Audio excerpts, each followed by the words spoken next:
At 20, Ilara Voss had never stepped beyond the narrow valley where she was born. People called her quiet, untouched not just in body but in spirit, like a page no one had dared to write on. When her father's debts swallowed their home, the solution came in a sealed letter stamped with a black crest, Baron Alaric Dorn. No one in the province spoke his name lightly.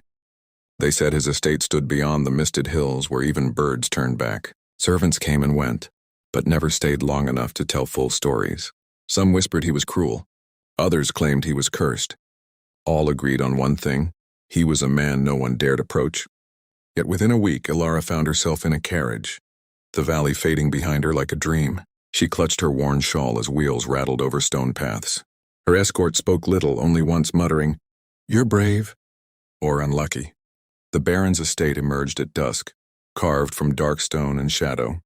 Tall iron gates opened without a sound. Lanterns flickered like watchful eyes. Ilara stepped down, her breath catching, not from fear alone, but from the strange silence that wrapped the place. Inside, everything was vast. High ceilings, endless corridors. Portraits of stern ancestors stared down like judges. A single housekeeper greeted her, her expression unreadable. "The Baron will see you at dinner," she said. Dinner came slowly. Ilara sat alone at a long table, hands folded tight in her lap. When the doors finally opened, the air itself seemed to shift. Baron Alaric Dorn entered without announcement. He was not what she expected. Not monstrous, not cruel in appearance. Tall, composed, dressed in dark fabrics that matched the estate itself. But his presence carried weight, like a storm held just beneath the surface. His eyes met hers, sharp and searching. "So," he said calmly, taking his seat across from her, "you are the one they sent." Ilara swallowed, steadying herself. "I didn't come by choice." A flicker of something, surprise perhaps, crossed his face. "Good," he replied. "Neither did I." The words hung between them, unexpected and unsettling. Dinner passed with quiet conversation, though not entirely cold. He asked about her valley. She answered simply.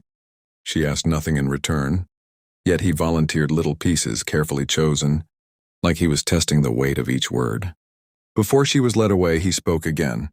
"You'll find no harm here, Ilara, only distance." That night, as she lay in a room far grander than anything she had known, Ilara stared at the ceiling. The fear she expected to feel was not what settled in her chest. Instead, it was curiosity, because the Baron everyone feared did not seem like a man who wanted to be feared at all, and that more than anything was unsettling. Days turned into a quiet rhythm.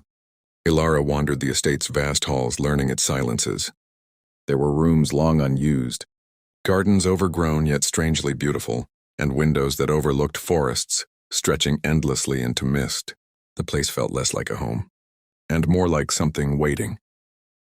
The Baron remained distant, just as he promised. He joined her for dinner most evenings, always composed, always measured. Yet small things began to break the image people had built of him. He ensured she was comfortable. He listened when she spoke. Once, when she mentioned missing the warmth of sunlight in her valley, the next morning the heavy curtains in her room had been replaced with lighter ones. He noticed everything, and yet he kept himself guarded. One evening, unable to hold back her curiosity any longer, Ilara spoke plainly. "Why does everyone fear you?" Alaric paused, setting down his glass. His gaze shifted, not away but inward, as though searching through something long buried. "Because it is easier than understanding," he said at last. "That's not an answer." A faint, almost invisible smile touched his lips. "No, it's not." Silence stretched between them. But this time it was not heavy. Later that night, a storm rolled in, violent, sudden. Thunder cracked through the estate like a breaking sky. Ilara woke to the sound, heart racing. The unfamiliar walls felt closer in the dark, the silence now replaced with chaos.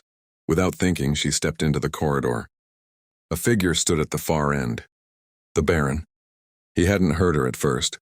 He stood near a window, watching the storm with an intensity that felt almost restless, not fear, not anger, something deeper. "Ilara," he said quietly when he noticed her, "you should be asleep." "So should you." Another flicker of that almost smile. The thunder roared again. She flinched just slightly.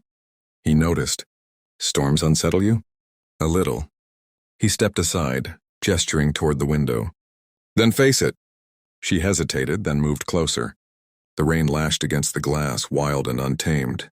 But standing there beside him, something shifted. The fear dulled. "They pass," he said, his voice softer than she had ever heard it. She glanced at him. "You sound like you've waded through many." "I have." There was a weight behind those words, years of something unspoken. For the first time, Elara realized the truth. The Baron wasn't feared because he was cruel. He was feared because he had built walls no one could cross, and perhaps because no one had ever tried. The change came quietly, not in grand gestures, but in small moments that slowly rewrote everything Elara thought she knew.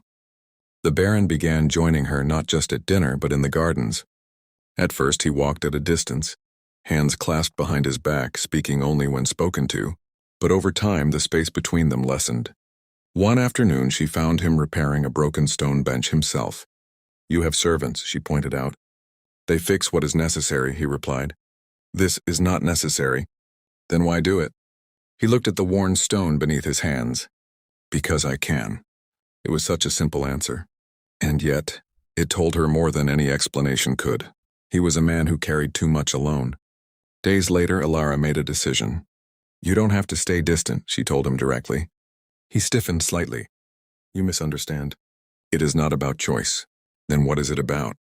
For a long moment he said nothing. Then finally, "Loss." The word was quiet, but it carried weight. "Everyone who gets close," he continued, his voice steady but distant, "eventually leaves. Or worse." Elara didn't look away. "So you decided no one gets close at all?" "Yes." "That sounds lonely." A faint, tired exhale escaped him. "It is effective." She stepped closer, not enough to startle him, but enough to change the space between them.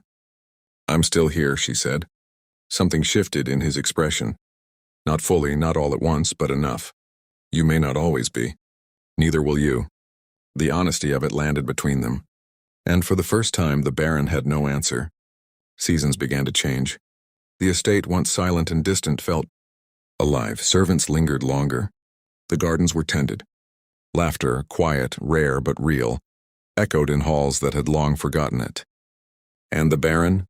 He was no longer just a shadow behind a name. He was a man learning slowly how to live beyond fear. One evening, as the sun dipped low beyond the hills, Elara stood beside him on the terrace. "Do you still think I was unlucky?"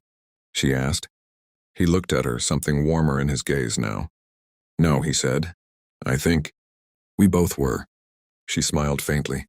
"And now?" He paused just for a moment. "Now," he said, "I think we were given a second chance." The wind moved softly through the gardens below, carrying with it the quiet promise of something new. Not fear, not distance, but a beginning no one had expected.